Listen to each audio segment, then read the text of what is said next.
Good morning traders. എല്ലാ ദിവസവും രാവിലെയുള്ള പ്രീ മാർക്കറ്റ് റിപ്പോർട്ടിലേക്ക് കിടക്കാം. അങ്ങനെ പശ്ചിമേഷ്യയിൽ സംഘർഷം അതിരൂക്ഷമായി തുടരുകയാണ്. US ഫ്യൂച്ചറും നിഫ്റ്റിയും എല്ലാം തന്നെ ക്രാഷായി എന്നുള്ളതാണ് പുതിയ ഇന്നത്തെ ഒരു അപ്ഡേറ്റ്. അതായത് ഈ ഇറാൻ എന്ന് പറയുന്ന രാജ്യം ഗ്ലോബലി ഓയിൽ പ്രൊഡ്യൂസേഴ്സിൻ്റെ അല്ലെങ്കിൽ ഗ്ലോബലി ഇറാൻ കോൺട്രിബ്യൂട്ട് ചെയ്യുന്നത് ഏകദേശം ഒരു 4% global oil and natural gas ഇറാൻ്റെ കോൺട്രിബ്യൂഷൻ പ്രതിദിനം ഏകദേശം 3 മില്യൺ ബാരലാണ് ഇറാൻ പ്രൊഡ്യൂസ് ചെയ്യുന്നത്. അപ്പോൾ അത്തരത്തിലുള്ളൊരു രാജ്യവും ഇസ്രായേലും തമ്മിൽ നേർക്കുനേര് ഒരു യുദ്ധത്തിൽ ഏർപ്പെടുന്നത് എൻറ്റയർ ഗ്ലോബൽ മാർക്കറ്റിന് അതിതീവ്രമായിട്ടുള്ളൊരു പ്രശ്നം ഉണ്ടാക്കും. ഇതിനു മുമ്പ് നമ്മൾ കണ്ടിരുന്നു ഉക്രൈൻ റഷ്യ വാറ്. ആ ഒരു സമയത്ത് റഷ്യ വലിയൊരു രാജ്യമാണ്. ഉക്രൈൻ എന്ന് പറയുന്നത് നമ്മൾ ആ ഒരു സമയത്ത് ചെറിയ രാജ്യമാണ് എന്നുള്ള ഒരു പെർസ്പെക്റ്റീവ് ഉണ്ടായിരുന്നു. പിന്നീടാണ് നമ്മൾ ഉക്രൈൻ എന്ന് പറയുന്നത് ഈവൻ റഷ്യയും ഈ ഭക്ഷ്യ ഉൽപ്പന്നങ്ങളുടെ കലവറയാണ്. ലോകത്തിൽ മെജോറിറ്റി പെർസെൻറ്റേജ് ഗോതമ്പും എല്ലാം തന്നെ പ്രൊഡ്യൂസ് ചെയ്യുന്നത് മാനുഫാക്ചർ ചെയ്യുന്നത് ഈ ഉക്രൈനിൽ നിന്നാണ്. അപ്പോൾ ആ ഒരു സമയത്ത് ആഫ്രിക്കയിലെല്ലാം തന്നെ ഭക്ഷ്യക്ഷാമവും ഉണ്ടായിരുന്നു. അപ്പോൾ അതിൻ്റെ വേറൊരു പിക്ചറാണ് ഇപ്പോൾ ഉള്ളത്.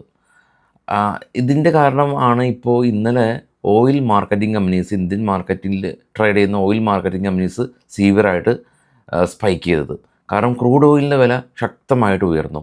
US ഡയറക്റ്റ് ഇൻവോൾവ് ആകുന്നില്ല, അല്ലെങ്കിൽ ഇൻവോൾവ് ആകില്ല. ഈവൻ യുദ്ധം ഉണ്ടാകുകയാണെങ്കിലൊന്ന് US പ്രഖ്യാപിച്ചുവെങ്കിലും അവരുടെ ഈ ഇൻഡയറക്റ്റായിട്ടുള്ള സഹായം സ്വാഭാവികമായിട്ടും ഉണ്ടാകും. ഇറാൻ പറയുന്നത് ഇസ്രായേലിൻ്റെ ആണവ രഹസ്യങ്ങൾ പുറത്ത് വിടുമെന്നുള്ളതാണ്. അപ്പോൾ അതിരൂക്ഷമായിട്ട് തന്നെയാണ് ഈ ഒരു സാധ്യതകൾ തുടരുന്നത്. ഗ്ലോബൽ മാർക്കറ്റ് നമുക്കൊന്ന് നോക്കുമ്പോൾ കാണാൻ സാധിക്കും. ഗ്ലോബൽ മാർക്കറ്റിൽ ഇന്നലെ US മാർക്കറ്റ് ഏറ്റവും താഴെ കാണാം നാസ്ഡാക്കും ഡോയും പോസിറ്റീവായിട്ട് ക്ലോസ് ചെയ്തു. അതിന് മുകളിലുള്ള യൂറോപ്യൻ മാർക്കറ്റിൽ ഡാക്സ് മാത്രം വലിയൊരു സെൽ ഓഫ് ഉണ്ടായി. എന്നാൽ അതിന് മുകളിൽ കാണാൻ ഡോ ജോൺ ഫ്യൂച്ചർ ഇപ്പോൾ ട്രേഡ് ചെയ്യുന്നത് എത്ര പോയിൻറ്റാണ്? 553 പോയിൻറ്റ് ഇടിവിലാണ്. ഏകദേശം 1.29% ഓൾറെഡി ഇടിവ് രേഖപ്പെടുത്തി. അതിന് മുകളിലുള്ള നിക്കി ജപ്പാൻ മാർക്കറ്റും സമാനമായ അവസ്ഥയിൽ 540 പോയിൻ്റ് അഥവാ 1.2% ഇടിവിലാണ്. അതിന് മുകളിലുള്ള കൊറിയയും 1% ഇടിവിലാണ്. ഏറ്റവും ടോപ്പിൽ നോക്കുകയാണെങ്കിൽ ബിറ്റ്കോയിൻ 5400 പോയിൻ്റ് ഇടിഞ്ഞു. ഗോൾഡ് ഇന്നലെ കയറി, ഇന്നും ഗോൾഡ് കയറാൻ സാധ്യതയുണ്ട്. ഏറ്റവും ടോപ്പിൽ നിന്ന് രണ്ടാമത് കാണാം ബ്രന്റ് ഓയിൽ എത്ര പെർസെൻറ്റേജ് ഇന്നലെ കയറിയത്. ഇപ്പോൾ ട്രേഡ് ചെയ്യുന്നത് 6% ബ്രന്റ് ഓയിൽ സ്പൈക്ക് ചെയ്തത്. 74 എത്തി നിൽക്കുകയാണ്. അപ്പോൾ വളരെ പാടുപെട്ടാണ് ബ്രന്റ് ഓയിലെല്ലാം തന്നെ 80 നിന്ന് താഴേക്ക് വന്നത്. അത് വീണ്ടും തിരികെ കയറാനായിട്ട് പോവുകയാണ്. അതുകൊണ്ടായിരിക്കണം നമ്മുടെ ഓപ്പൺ ഇൻട്രസ്റ്റ് ഇന്നലെ കാണാൻ സാധിക്കും. അറ്റ് ദ മണി തന്നെ സീവിയറായിട്ട് തന്നെ വലിയ തോതിൽ സെല്ല് ചെയ്തിട്ടുണ്ട്.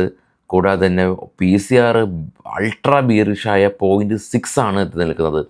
അപ്പോൾ അത് മുൻകൂട്ടി കാണുന്ന ആളുകളായിരിക്കാം, അല്ലെങ്കിൽ പ്രൊഡിക്റ്റ് ചെയ്ത ആളുകളായിരിക്കാം മാർക്കറ്റിനെ അടുത്ത മണി തന്നെ സീവിയറായിട്ട് സെല്ല് ചെയ്ത് PCR 0.6 എത്തി നിൽക്കുന്നത്.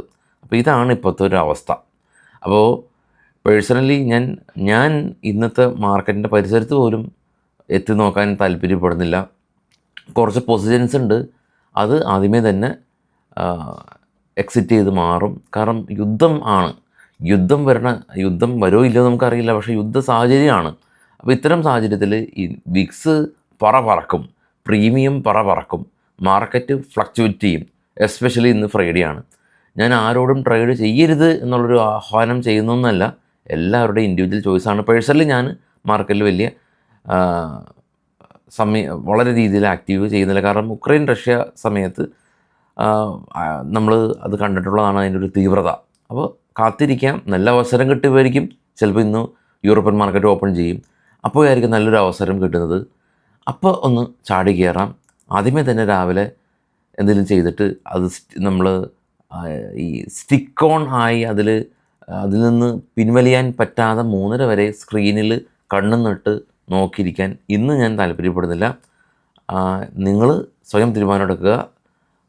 കൂടുതൽ സ്റ്റോക്ക് ന്യൂസിലേക്ക് പോകുന്നില്ല. ശുഭദിനം. Thank you.